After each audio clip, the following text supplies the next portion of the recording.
He was my son. He is my son.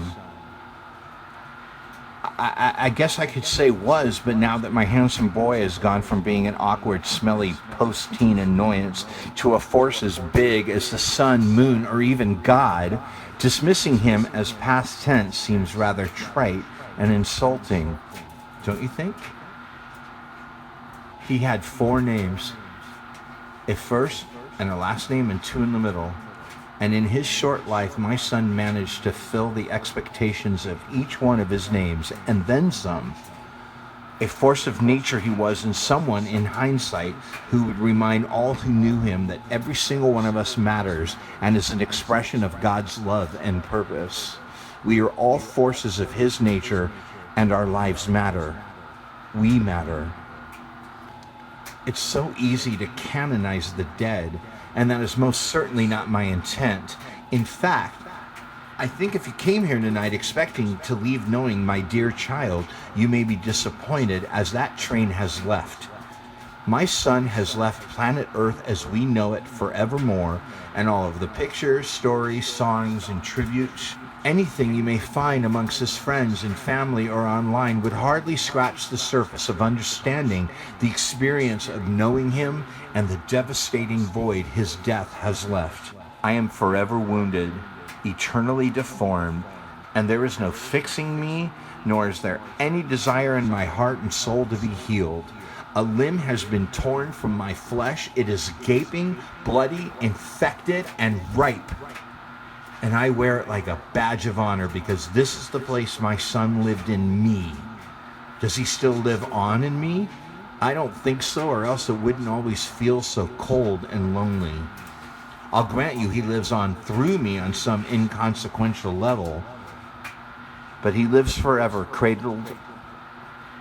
He lives forever cradled in the arms of Jesus. Knowing that we will reunite one day offers some comfort, but that comfort quickly disappears when awareness sets in. Awareness that I may have 40 or more years of suffering before that great day occurs. Having only survived a short period without him thus far, knowing how unbearable and unbearably long each day has been, there are times when I think it is me who has died and gone to hell. A hell fiendishly designed to meet the needs of my greatest fears, and considering the guilt I carry, my just deserved eternal torments. Because despite whatever problems we may have had over the years when he was alive, he was my son.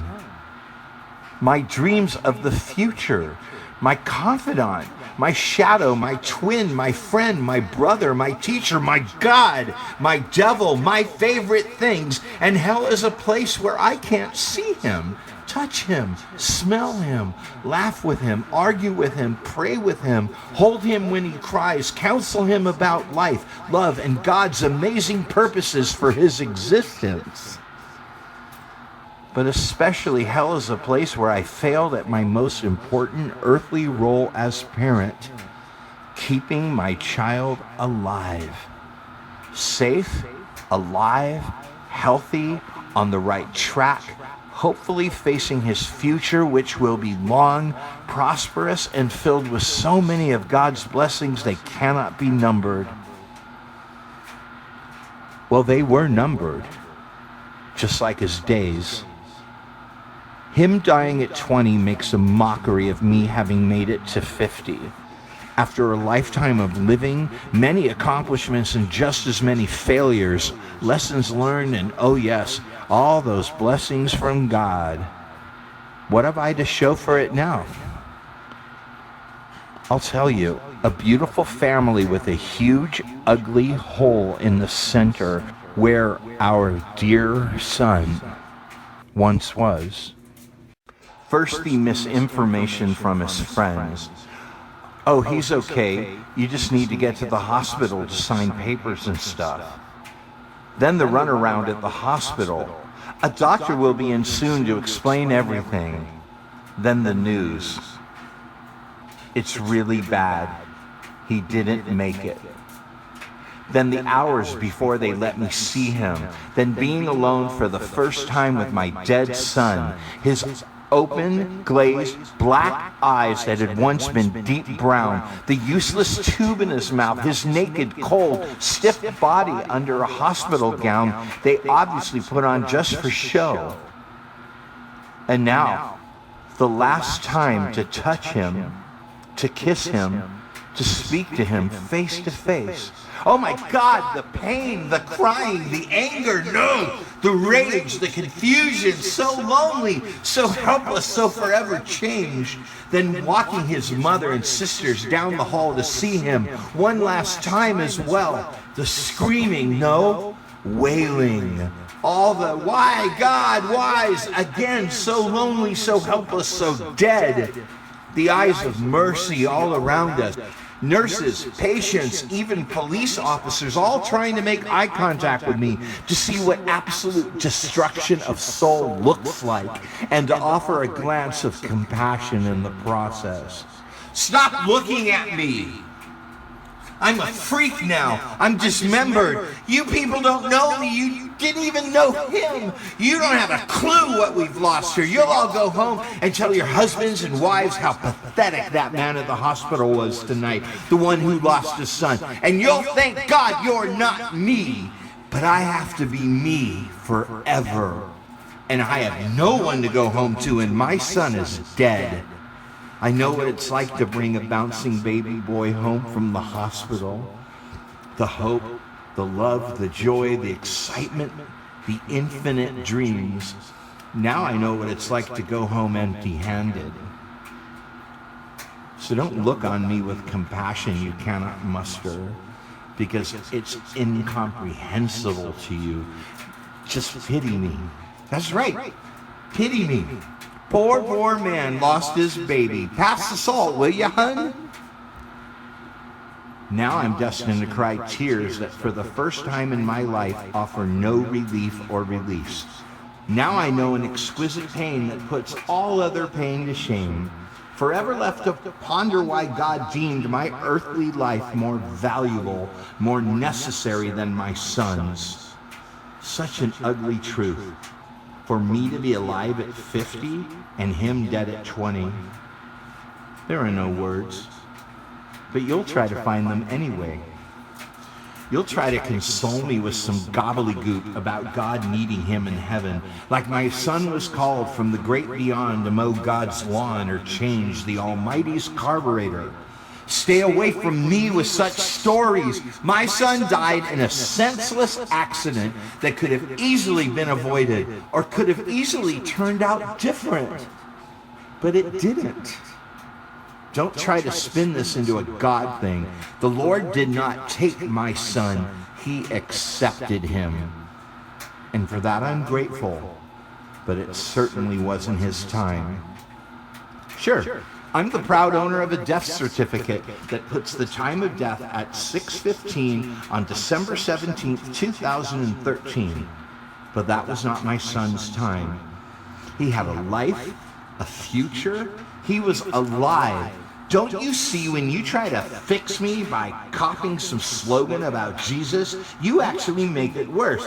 Hey, let's bring up Job. You know, the man who lost all of his children to the guy who, so far, has only lost one. It's cruel. It's cruel. So is God doesn't give us anything we can't handle. Hey, I don't want to handle this, and I sure don't want to find out what else I can handle. Would you? Just stop. Just shut your well-meaning traps long enough to put yourself in my shoes. You can't.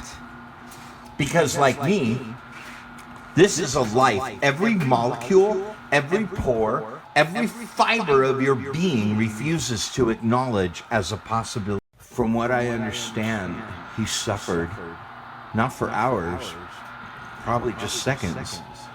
Maybe even a minute or two, but it felt endless to him, I'm sure.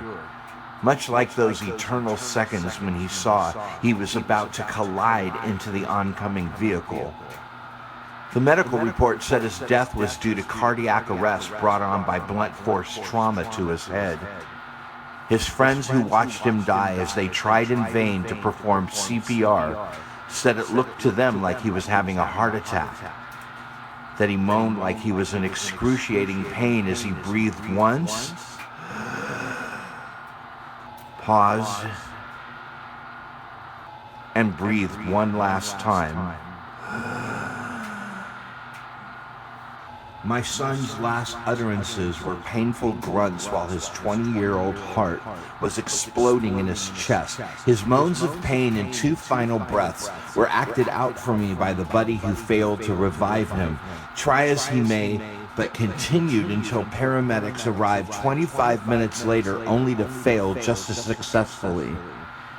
Later that boy said to me, "I'm sorry, I really tried to save your son. And those paramedics, we're sorry, but we did all we could."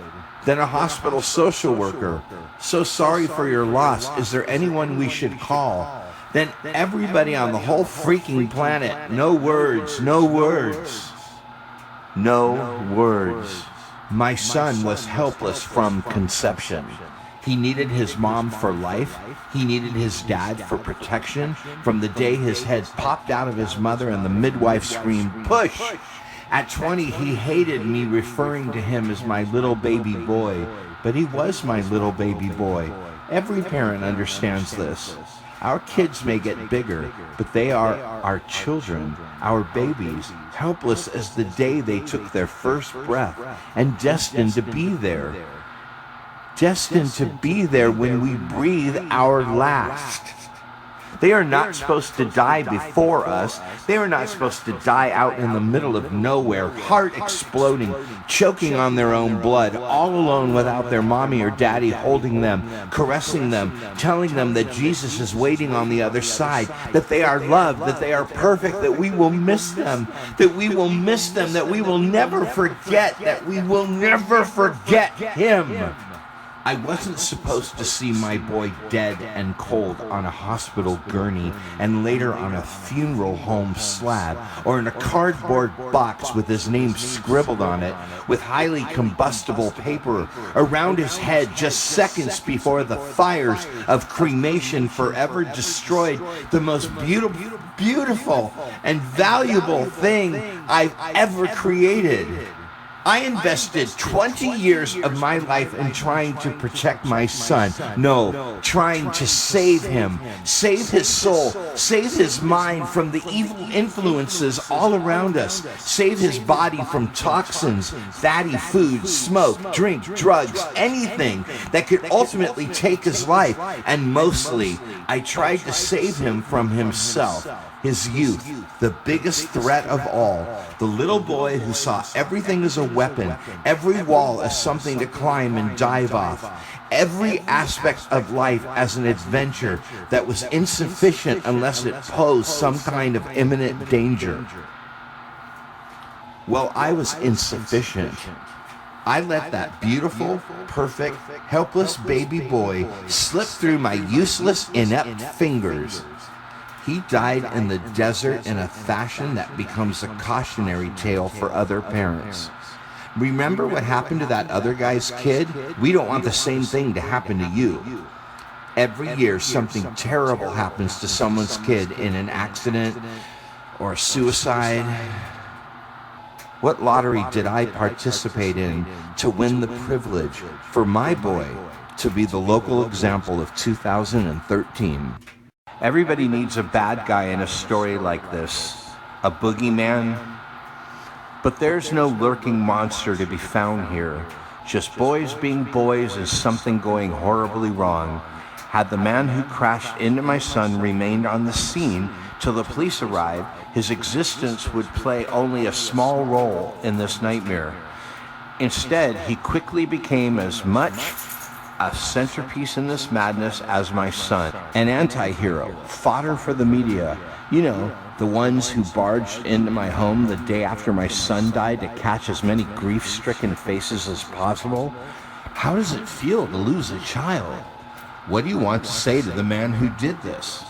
But much like the media, everything about him is but a small insect circling the massive, rotting carcass that is my dead son and all that his death took with him. I wish he hadn't fled. I could have given him a hug, prayed for his soul, and called it a night. Instead, in a moment of self-serving fear, he made himself the star of my son's biggest performance and an ongoing irritant to those of us actually attached to this event. Trials, interviews, countless forms to fill out, deadlines, blah, blah, blah. Thanks, buddy. As if death certificates, funeral homes, dealing with his college, banks, creditors, friends, family, and every idiot on the planet who greets us at their place of business with an unwelcome saccharine sweet, "So, how's your day going?" weren't enough. My son's short life will forever be all that I cling to and examine, not any of these other players. This belongs to me, his mom, his sisters, and us alone.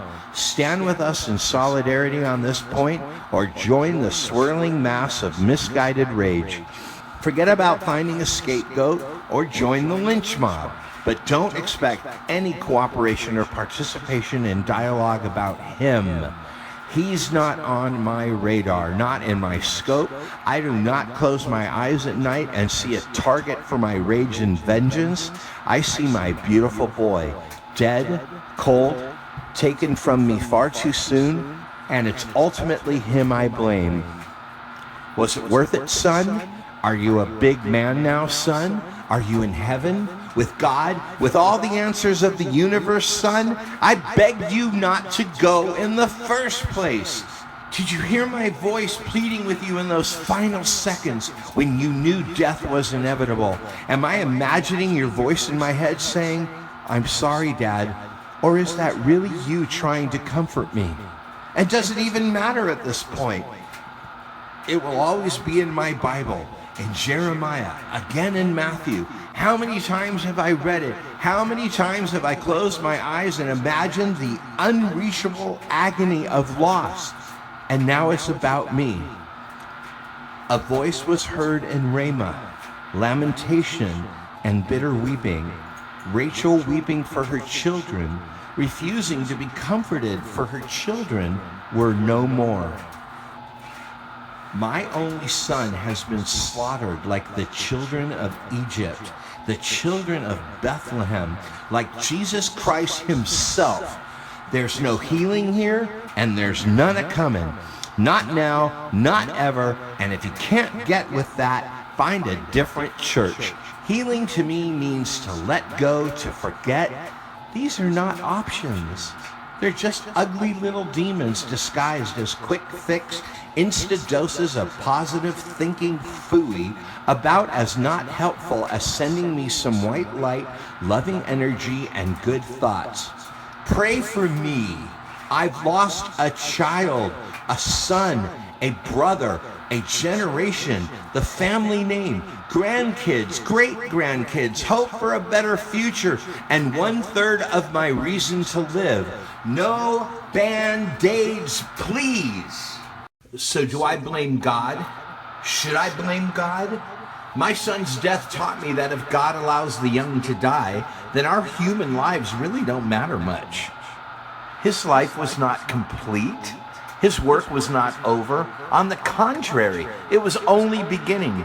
I cry every day, not merely because I miss my boy, but because I know what he has missed out on. I've lived the next 30 years of his life, and it kills me to know what he won't know.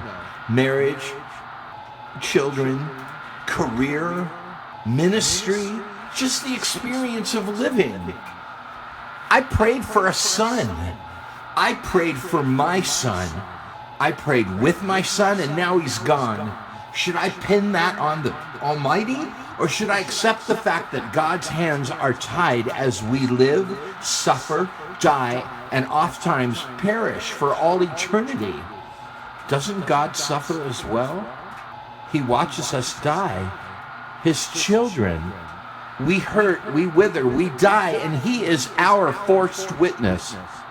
Pain might be his closest friend as well. So if God suffers along with us in our suffering, do we not then share his suffering with and for others? Is Christ's example on the cross not the ultimate example of this unity in suffering?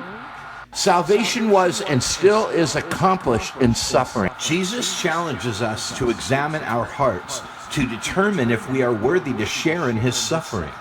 So if we suffer, does that not automatically not only bring us closer to God, but even more so, our better, higher spiritual self? Am I experiencing life's greatest blessing disguised as a curse? Should I embrace my agony as a gift from on high instead of hiding the shame I feel as a sonless parent in the dark gloom that is now my home? Is there hope here that I'm missing? Would I even accept it if it were so? Or would that be too painful of an admission that my son's earthly life didn't matter past the 20-year mark, but was to serve as God's tool to bless me and make me the powerful superhero of faith he always intended me to be? I love my son, and I know that December 17th, 2013 was the day the devil won. I know God did not take my son away from this life for his own pleasure and design.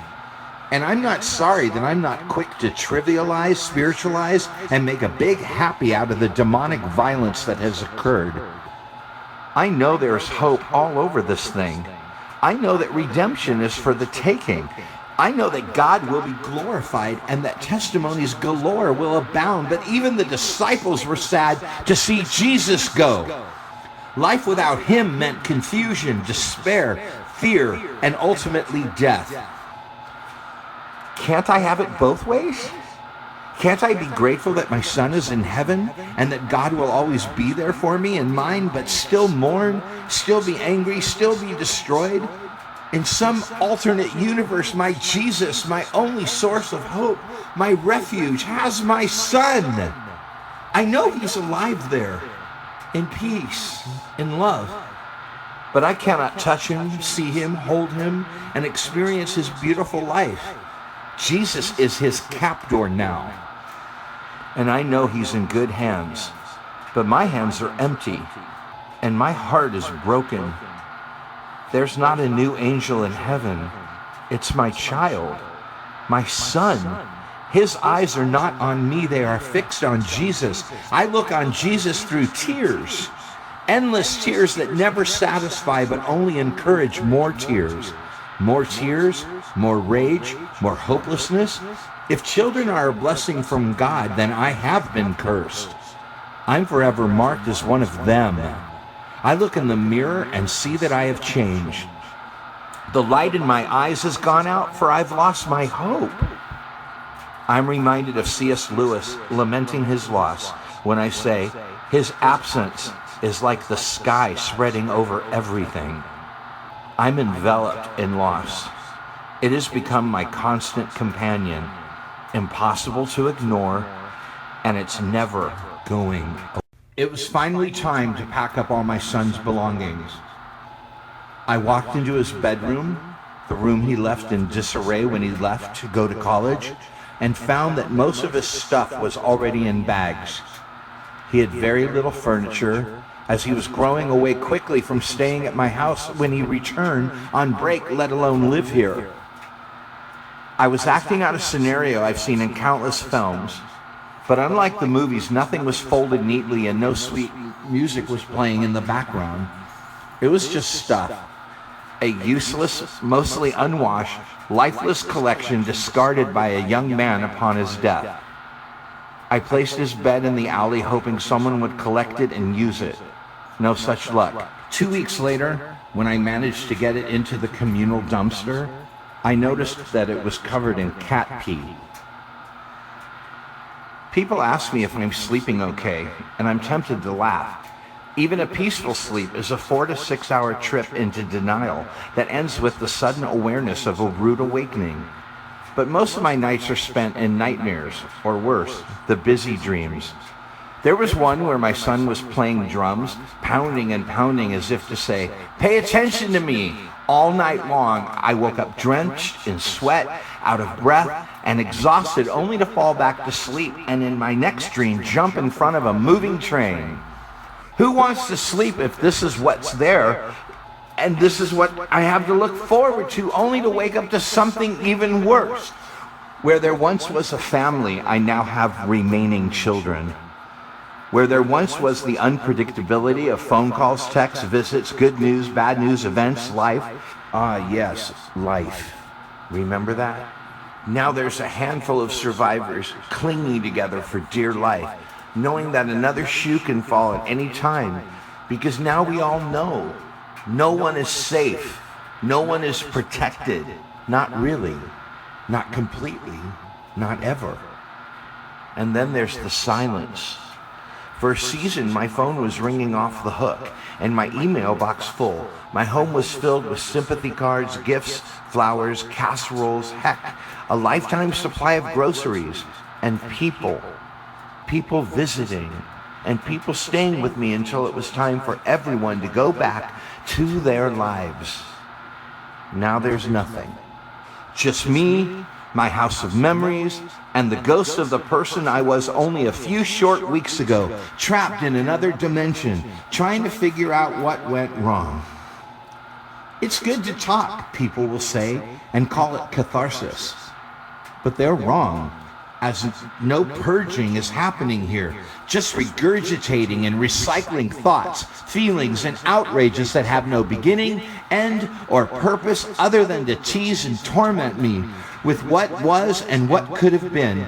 There's no music in this, no rock and roll, no good beat that I can dance to, and no happy ending. God has taken my greatest agony and turned it into the theater of the absurd that is now my life. Welcome to the freak show, everybody. Tell your friends, tell all your friends, and we'll get this baby to Broadway. Do I forgive God for allowing my life to turn out this way? For being his servant, his minister, and still not being immune to tragedy? Of course. I knew all along there were no guarantees, not even for me. But the fact that I remained Christian after an event such as this may be the greatest testimony of all. And I do testify. I testify that God gave me a beautiful son, a wonderful friend, a challenging shard of iron, and a source of dreams when he was alive, and a reservoir of nightmares now that he's gone. Nightmares I will learn to treasure as sacred keepsakes of the dead. I'm grateful for the time I had with him, but it simply wasn't enough. I stood over my dead son and I prayed that God would resurrect his lifeless body right then and there. And God said no. God said no. I miss him so much. I just want him back.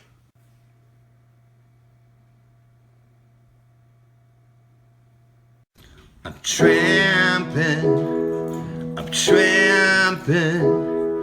trying to make heaven my home. I'm tramping, I'm trying to make heaven my home. I'm tramping, I'm trying to make heaven my home, sweet home. I'm tramping, I'm trying to make heaven my home. Ain't never been to heaven, but I've been told, trying to make heaven my home. The streets up there are paved in gold, trying to make heaven my home. I'm tramping, I'm trying to make heaven my home. I'm tramping,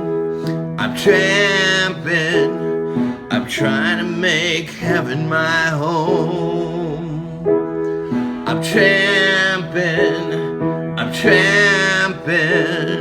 I'm trying to make heaven my home, sweet home.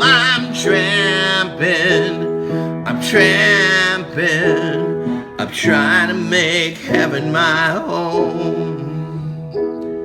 They say that heaven's not at all like earth. I'm trying to make heaven my home. Jesus says he'll take away our hurt. Trying to make heaven my home. I'm trying to make heaven my home.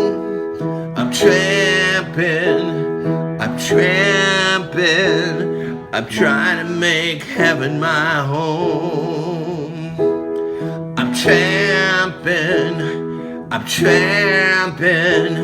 I'm trying to make heaven my home, sweet home.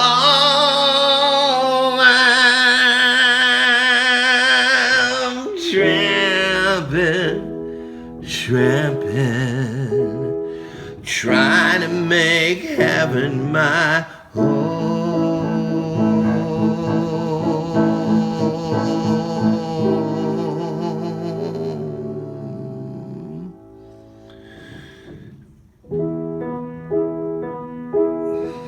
I love you, son. Goodbye.